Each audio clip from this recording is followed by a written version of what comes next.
Turn your Bibles, if you will, to Psalms 126. Psalms 126. Psalms 126. After the storm. After the storm. These particular Psalms are Psalms of ascent. These are Psalms recognizing, the Psalms of degree, recognizing how good God is. And they are letting us know about coming through trials and tests, how those who have suffered through those various situations rejoice in the Lord. It lets us know that no matter what situation that you may find yourself in, that God is still in the midst of it. And God will bring you out. These particular Psalms refer to those individuals who are on their way to Jerusalem from captivity. They had been in captivity by the Babylonians, and God had told them and warned them about being in the captivity for about 70 years. He told them going into the captivity because it wasn't because of his lack of love to them. It was because of his love for them. They had gone astray, and God had warned them about their disobedience unto him and their lifestyle and the way that they were living. And because he had warned them about their behavior, he let them know that if they didn't change their ways, that the wrath of God was going to come upon them. That there would be an enemy that would come in and that would slay them some. That same enemy would take some of them into captivity, the best of them. He warned them, he said, now when you get in that situation because you didn't turn around, you didn't stop your sins, your character didn't change, go ahead and build houses. Let your sons advise them and encourage them to marry. Your daughters as well, give them away into marriage. There'll be children that'll be born in this situation. There'll be families that'll be separated during this situation. There'll be those who will be taken into captivity because of their knowledge and the favor of God being on them in this situation. And from a human perspective and a Christian outlook, Daniel got caught up in this. Shadrach, Meshach, and Abednego got caught up in this.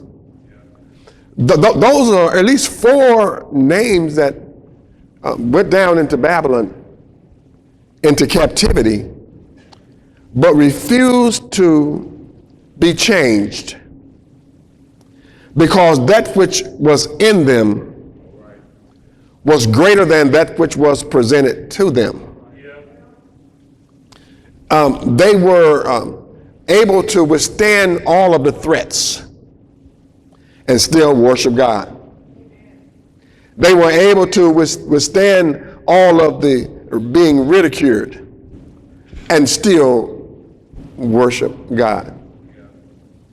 And with that type character and that type personality and those type attitudes and the character of people that they were before they went into Babylon, speaks highly of them because they had God's favor. And we should let us know that everybody don't have to go along with the sin for the sin to have an impact or an effect on everybody. That's right. When God's wrath come upon humanity. There'll be those who will go through the same type persecution as those who were caught up in the sinful acts. When God's wrath comes upon these United States, and it will come, there's no way that you can tell me that you've been in church as long as you have and has read the Bible and studied it as much as you've studied it, that you would be confused about the character of people and the behavior of people in which the world is turning to even right now. You've watched how God has brought his wrath upon those individuals of old, and how God has put them in a situation where they had to turn from their wicked ways and turn back to him. Now, do you really think that God loved you more than them? It's not a confusing situation to think that it's okay for men to marry men. When you read the book of Leviticus, which the New Age church has said that the Old Testament don't count. When you read the book of Leviticus, you'll find that there's abomination, and the penalty is death when two men interact with each other in a sexual way. It was a time not many years ago whereby individuals who expressed a love or a like to have a relationship with the same sex was literally put into a mental institution and treated accordingly, because they based it on the biblical stance on those issues. It doesn't matter what laws have been passed or will be passed. Passing laws, look at me now, don't make it right. That's right. That's right. God has a standard. God has laws. And so therefore, we need to understand that if we're going to obey anyone at all, we need to obey God. These particular individuals were taken from their homeland and taken into captivity. They were marked by their captives by telling them, sing us one of your songs. Their hearts were broken and their faces were filled with tears. And they asked the question, how can we sing the Lord's songs in a strange land? How can I be happy about going into a place and leaving God? They were making fun of them, so they hung their harps on the willow. In other words, what they were saying was, I'm giving up my joy, because I can't have joy when I'm in a strange place. See, the problem with most of us is that we don't understand what storms are. We think of storms as just a bad weather report. That's a form of storm. But it's also a storm when a mother has to rear her children all by herself. That's a storm. It's also a storm when a mother has to give her child or children up because she can't take care of them. That's a storm. It's a storm when the doctor gives you a report and tells you that there's no medicine that can turn this around. And say, give you words like, you're in the Lord's hands now. That's a storm. It's a real storm when you hear the doctor say that you only got a certain amount of time as far as he can help you to be here. That's a storm. It's a storm when you hear her or him say that I don't want to be married any longer. And the storm is that you search your own heart, trying to figure out what is that I've done to cause this to happen to me. Those are storms that you can't see. You can see the weather report storm as the weather moves in. You can see cars, those who are driving cars that perhaps hadn't been in the storm, and cars that are coming out of the storm. You can see the effects of their storm by how wet they are and the condition of the automobile in which they're driving. To let you know that what you're going into is a pretty severe storm. But those storms that you go through that deals with your mental, the ones that other people can't see, the ones that you deal with at night and everyone else is asleep, the ones that you deal with even as you operate and function on your job, but still going through a total storm, and and nobody else knows it, but there's lightning that's flashing, there are winds that's blowing, there's thunder that's rolling, and it's all happening inside of you while you function. Y'all looking at me strange, but somebody is going through that type of storm even right now. And the thing that happens is that no one else can help you through that storm because no one else knows that you're in the storm. Yeah, there are many, storm comes in many different forms. And as we go through those storms, one of the things that the psalmist is letting us know as we go through those storms, because as a pastor of 29 years, I've watched how individuals approach storms differently. I've watched how individuals approach storms with fear. I've watched how individuals approach storms with courage.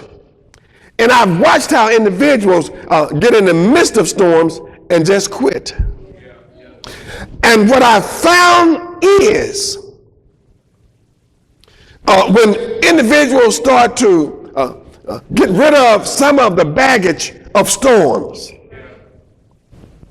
I don't understand it, but it seems like God is the first thing to go. Even the heathen holds on to their God, their faith. Y'all looking at me strange. You remember when Jonah was escaping from the responsibility that God had gave him. You remember how they're on the ship, the captain and those individuals who were a part of under his command was trying to figure out, why is it that we're in the middle of this situation and we can't move one way or the other? The captain recommended that you seek your gods. That they were seeking their gods, and as they were seeking their gods, nothing at all changed.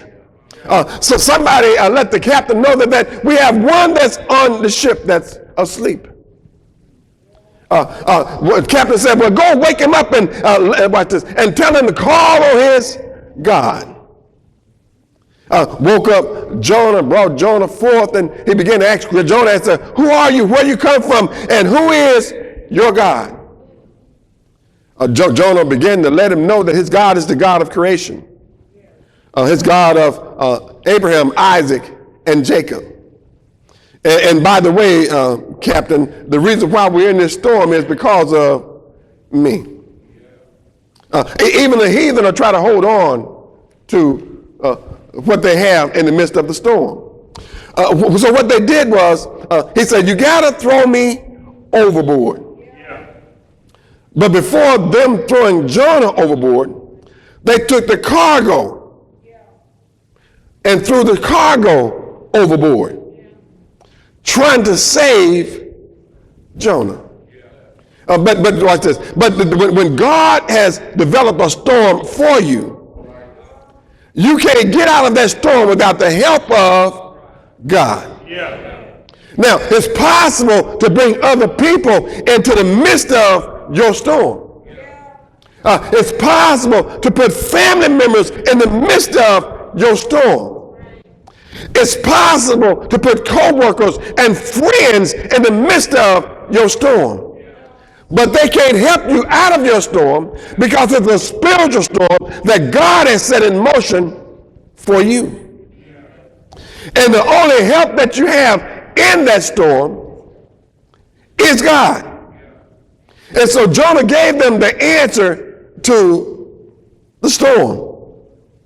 Throw me overboard. But rather than throw Jonah overboard, they threw the cargo overboard. Till finally, they threw Jonah overboard, and it all ceased. And they believed in the God of Jonah. Sometimes our situation gets so severe to those individuals will cause us to have problems. So we find that they're going into Babylon. Everyone that went into Babylon was not a person or people that were caught up in sin. They just lived among sinful people.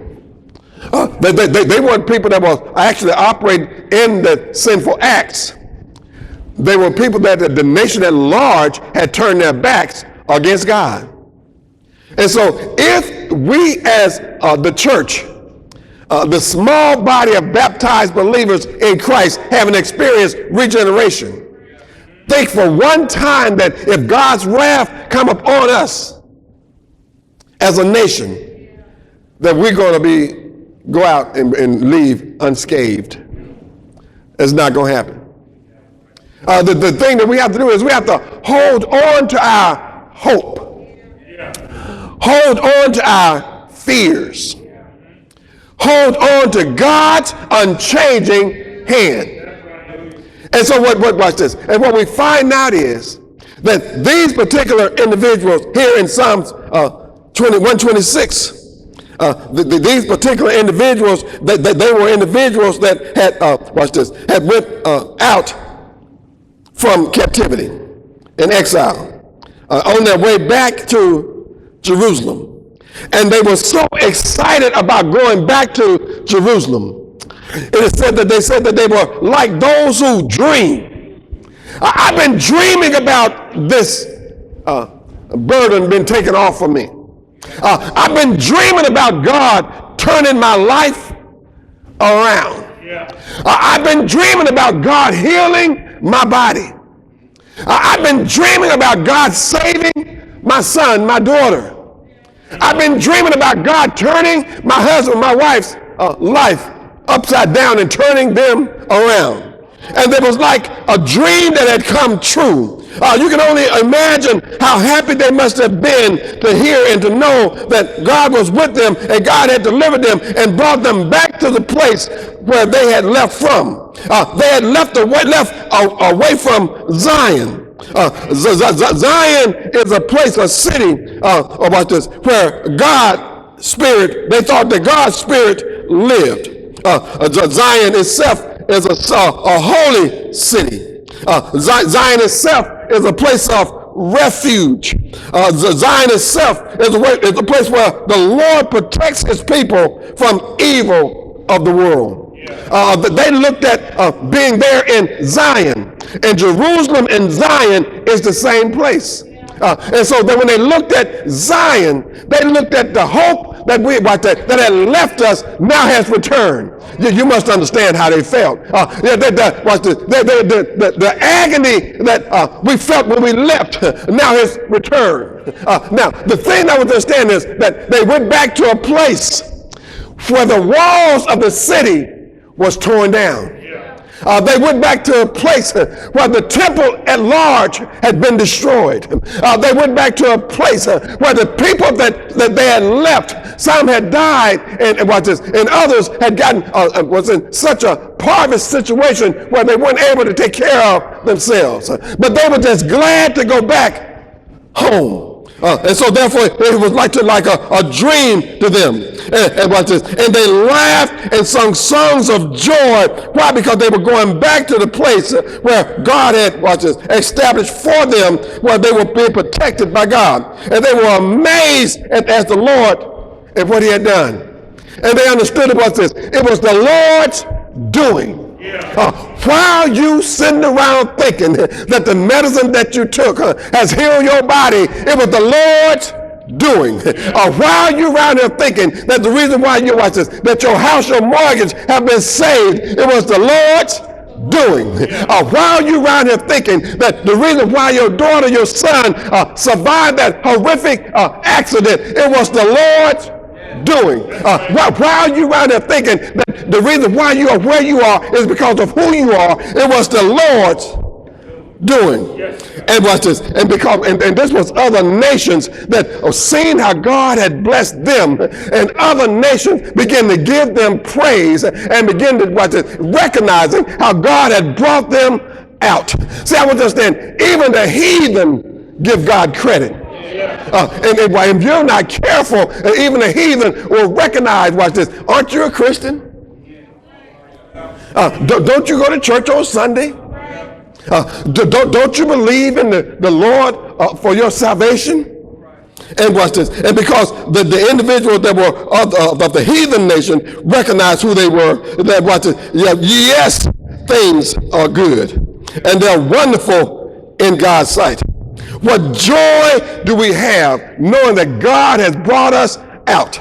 See, the thing, what the psalmist is saying to us is that what we have to do is we have to make sure that when we're going through hardship and pain, when we have tears of sorrow, when we're going through hardship and shedding tears, we have to make sure that we sow tears of joy. Even though we're going through it, we still sow tears of joy. And watch this. Here it is. Make a joyful noise unto the Lord. See, what the psalmist is telling us is you don't have to be happy to make a joyful noise, because joy and happiness is two different things. I'm happy because things are going my way.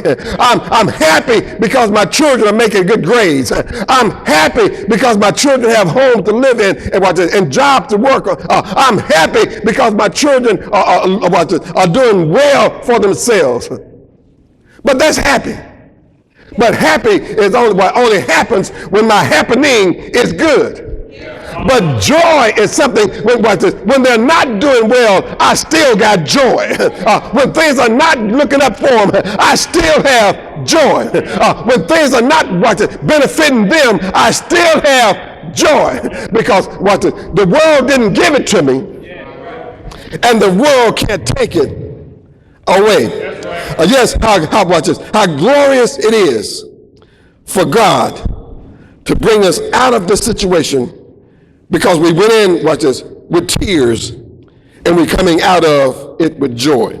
And so what he's letting us know is that, we may have a painful situation going in.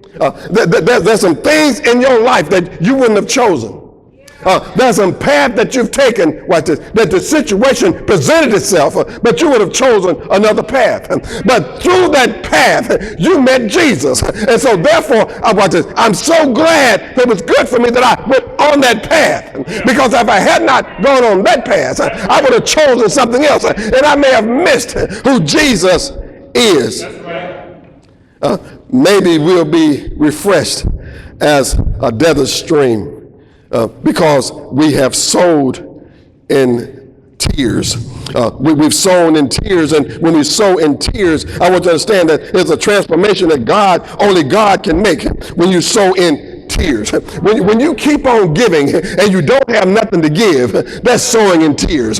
When you keep on coming and things are not going your way, that's sowing in tears. When you keep on praying and your prayers are not being answered, that's sowing in tears. And what he's saying to us is, if you keep on doing it and doing it God's way, eventually you can watch this, your tears of sorrow going to reap you joy. And I'm so glad that joy comes in the morning. The Bible tells us that watch this, weeping may endure but for a night, but joy comes in the morning. And so watch this. When joy comes, I understand, we can bring our sheaves, watch this, along with us. And what they're saying to us is, for those who don't know what sheaves is what a crop.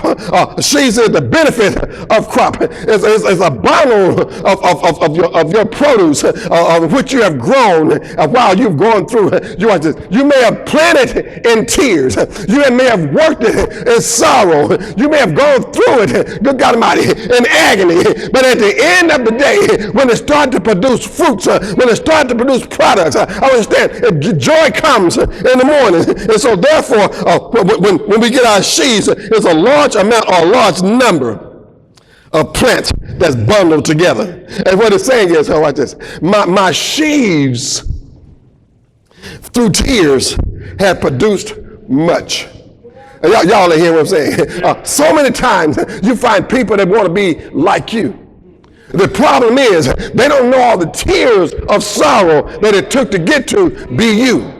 So many times folk want to watch this. They want to get the end result of your life, but they don't want to go down the road, the path of what it took to get to where you are. Sometimes our children get ahead of themselves. They see where we are now, but not knowing where we come from. And so the thing that we need to understand is we need to keep reminding them that it's the Lord's doing. This didn't happen because of me. And so watch this. When we sow in tears, in other words, what it's saying is, if you can still be productive and things are not going well, you can still be productive when it's not happy at home, but you make a joyful noise at the house of God. Watch this. If you can still be productive and everything, watch this, seems to be working against you, if you can still be productive and watch this, and it looks like God is not with you, I understand. In due time, watch this, God will come through for you. You have a blessing. Watch this. Your tomorrow is going to be better than your yesterday. Your future is better than your past. But you have to make sure that you plant today. What an incredible message from our man of God here at Mount Moriah Missionary Baptist Church. Now's the time where we can all participate by giving. You can use our PayPal link on our website, www.3mbc.org, or www.facebook.com/MMMBC. We look forward to seeing you here on the Mount. God bless.